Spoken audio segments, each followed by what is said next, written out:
Do you want to know how to do nature study with your small kids? Every change has a reason. Baby, let it come to you. Every soul, every season lives outside of status quo. If we stop believing we're meant to be, expanding our abilities. If the passion's gone, we are doing it wrong. Baby, you and I should start living now. Hey guys, it is Casey with Accidental Homeschoolers. If you are new to my channel, I am a homeschooling mom of two. I am a former teacher, and in our family, we are serious outdoor enthusiasts. So if you saw my, not my last video, but my last video where I talked about how we do nature study, I had a comment from one of my subscribers, and as I was gonna respond to her, I knew that she had small children. And I was gonna respond with, oh, you could change this and this for, you know, your smaller children's age. And then I thought, you know what, I'll make a video. So since we are now on a theme, literally, what is this, the third or fourth video? I don't even know anymore, about, no, this is fourth, about basically nature study and things outdoors in your homeschool. Let's just keep on rolling. So I have a list of things that I would like to talk about. So we started hiking, backpacking, nature study when my son was very young, way before my daughter was born.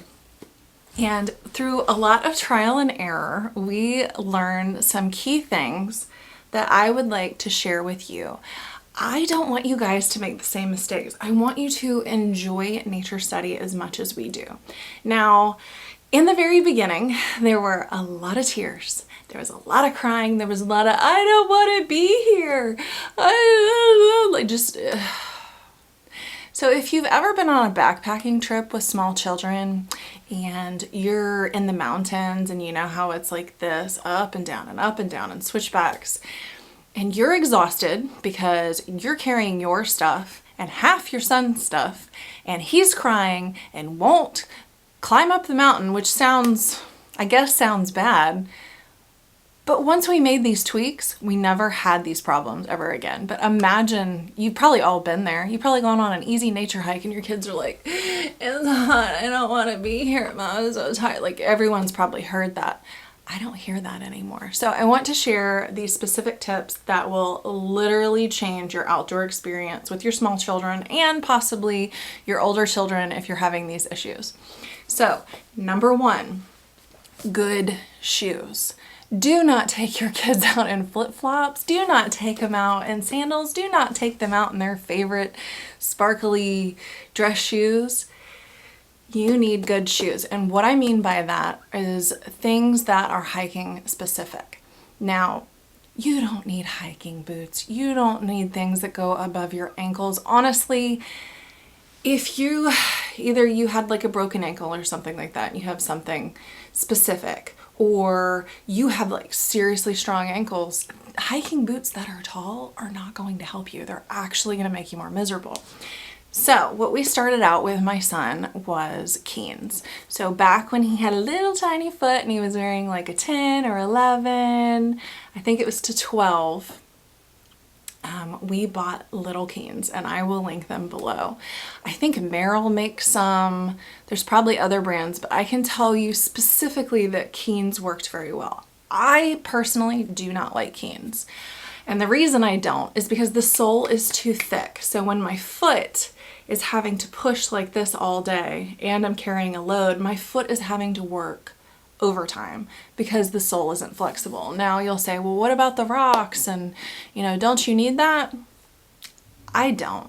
I've never, like, I am much happier with what I'm using now. So we started out with Keens, and then once Altra came out with their Youth Lone Peak Trail Runners, it's been a game changer for my son. Now, the Keens worked really well when he was little. Now that he's 8, I think we started buying these when he was 6 or 7.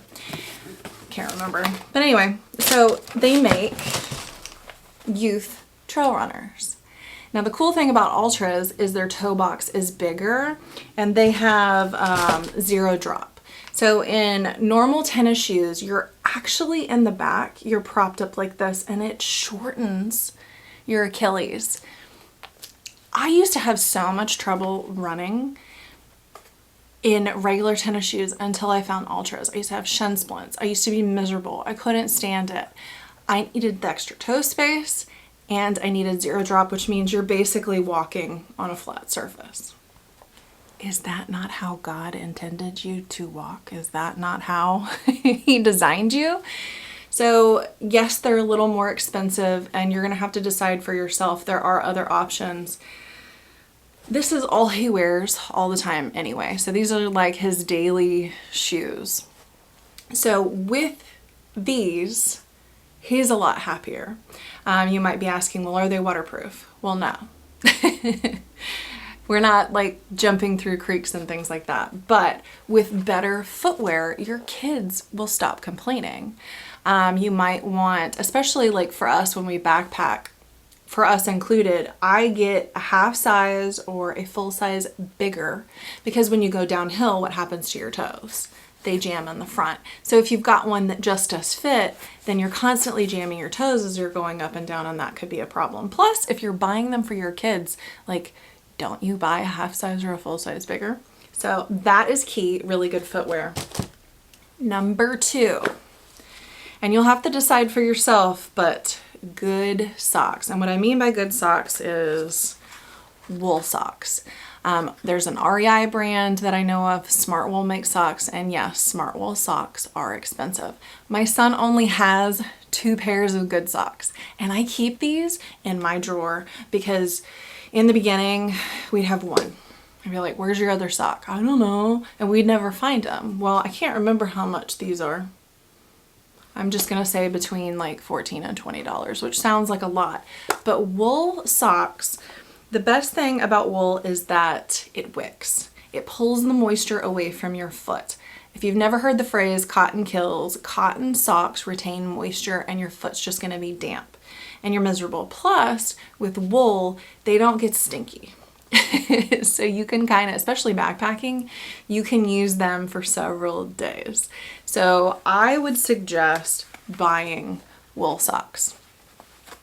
Now, the next big thing, and I'm going to skip around, but the next big thing is snacks. The thing that we did not realize in the very beginning is that your child is taking 2 steps for every 1 step you're taking. They're burning so much more energy.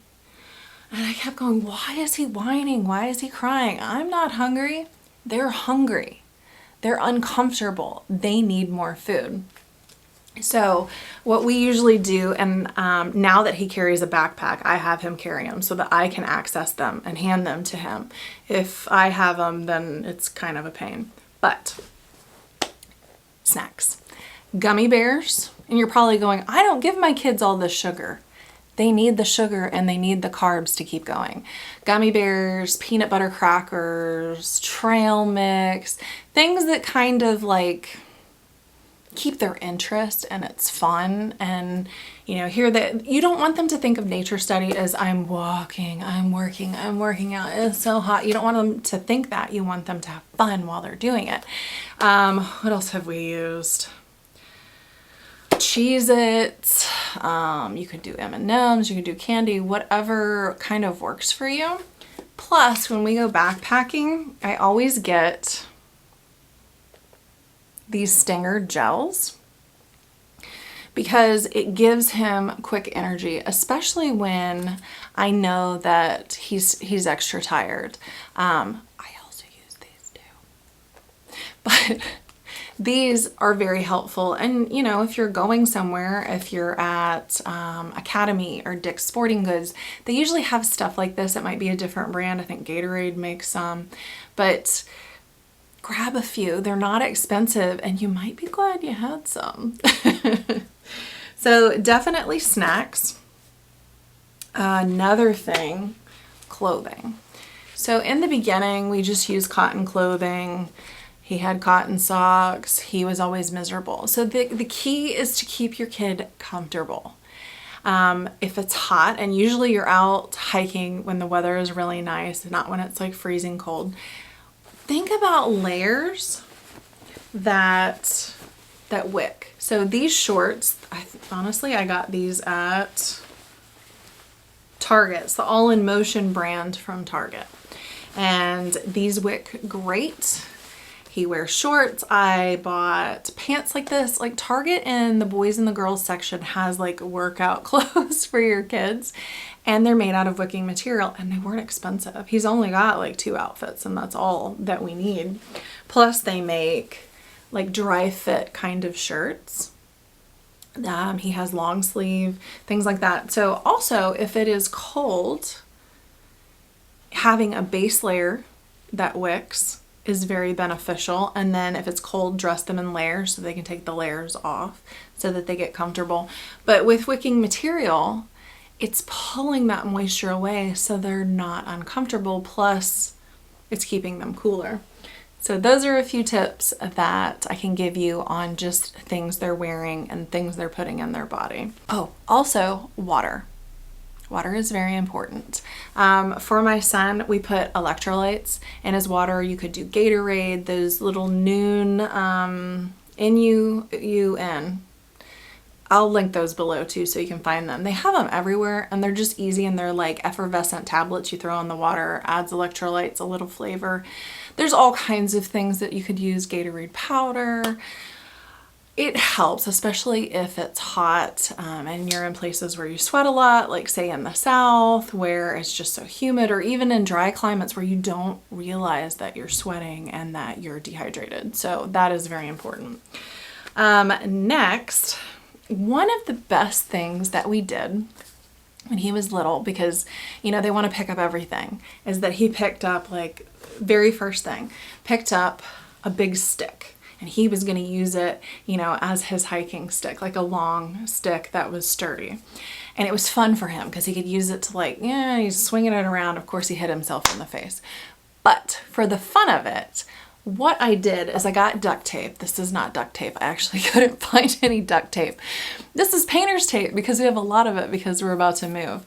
But just for reference to show you, take some duct tape with you, and on their stick, this is, these are my hiking poles. I couldn't even find a stick in the backyard for reference because we've cleaned up so much. But get some duct tape because it is so sticky. Tape it to the top backwards, sticky side out. Just kind of wrap it down. It doesn't have to be perfect. But just wrapping it, I'm doing such a great job. Just wrap it down. And, you know, give them a good section, bigger than this.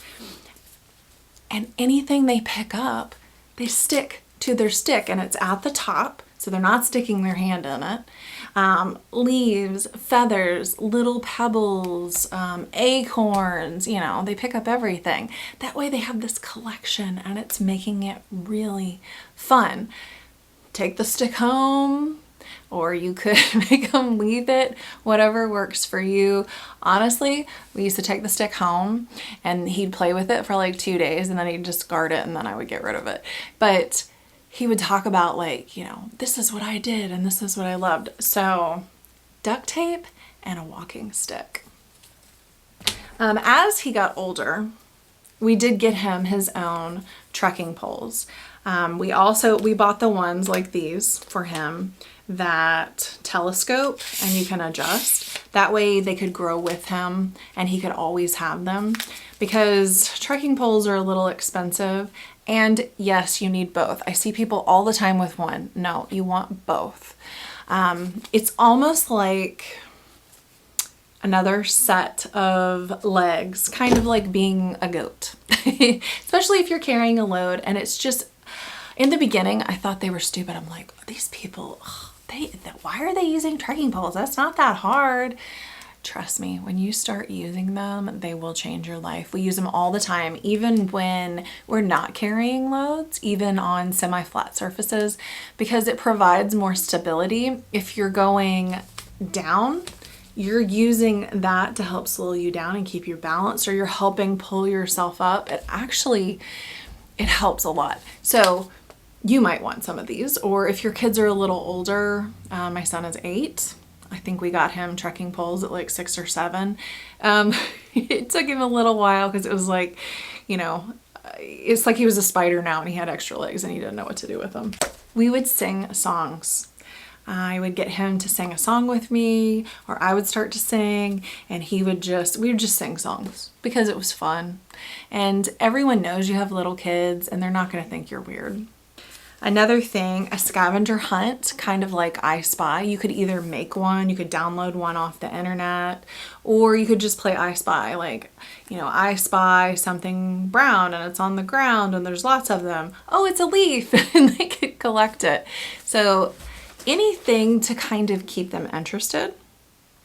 Oh, I used to tell them stories about when I was little, and my grandparents would take me in their travel trailer and we would go to national parks, and I would go on hikes with rangers and just all those things, and he would just be fascinated by it, and it distracted him from the things that I guess he was thinking was miserable. Because when you go hiking, and some of you might experience this, you start to think negatively sometimes when you get tired, and it's a mental toughness thing, and you kind of have to just push it to the back or distract yourself or talk, and then you're not thinking, oh, I'm hot, oh, I'm hungry, oh, I need to go to the bathroom. You're not thinking about all that.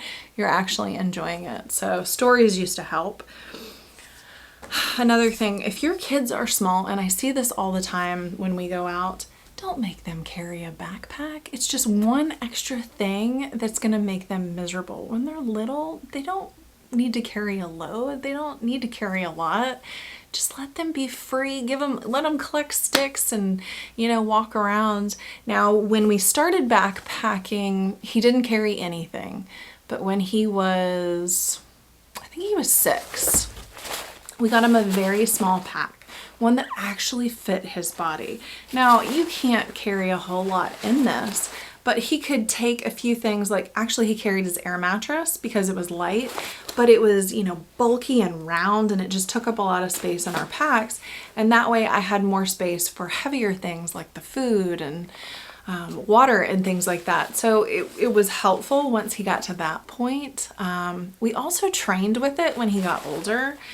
Just walking in the neighborhood with, you know, a full bottle of water and whatever I was going to have him carry. So he got used to it. So once we got out there, he wasn't like, oh, this is awful. He was used to the idea.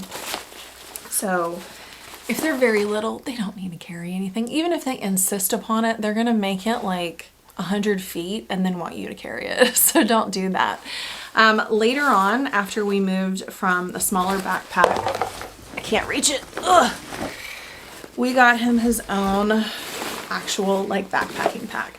Now, yes, we take this on our nature study days because we like to take our giant clipboard for our artwork.